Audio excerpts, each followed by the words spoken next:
క్షేత్రస్థాయి పర్యటనలో చేస్తున్న పవన్ కళ్యాణ్ నేడు కృష్ణా జిల్లా కంకిపాడు మండలంలో పర్యటన. గోడవర్రు గ్రామంలో నిర్మిస్తున్న బీటీ రోడ్డు పరిశీలన. AP deputy CM Pawan Kalyan గత కొన్ని రోజులుగా రాష్ట్రంలో క్షేత్రస్థాయి పర్యటనను జరుపుతున్నారు. ఇవాళ ఆయన కృష్ణా జిల్లా కంకిపాడు మండలం గోడవర్రు గ్రామంలో పర్యటించారు. ఇక్కడ పంచాయతీరాజ్ గ్రామీణాభివృద్ధి శాఖ చేపట్టినటువంటి అభివృద్ధి పనులను పరిశీలించారు. పల్లె పండుగ కార్యక్రమంలో ఇచ్చిన మాట ప్రకారం గోడవర్రు గ్రామం మీదుగా తోటవల్లూరు మండలం రొయ్యూరు గ్రామానికి నిర్మిస్తున్న రోడ్డు నిర్మాణ పనులను పరిశీలించారు. అధికారులను అడిగి పనులు జరుగుతున్న తీరును తెలుసుకున్నారు. అంతేకాదు ఈ బీటీ రోడ్డు 3 లేయర్ల నాణ్యతను స్వయంగా తనిఖీ చేశారు. అడుగు మేర రోడ్డును తవ్వి తీసిన శాంపిల్స్ ను పరీక్షించారు. అనంతరం అధికారులకు పలు సూచనలు చేశారు.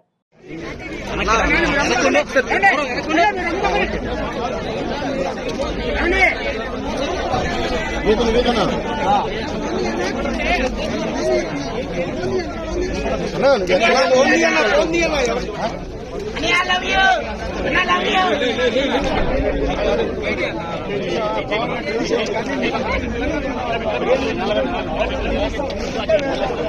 you.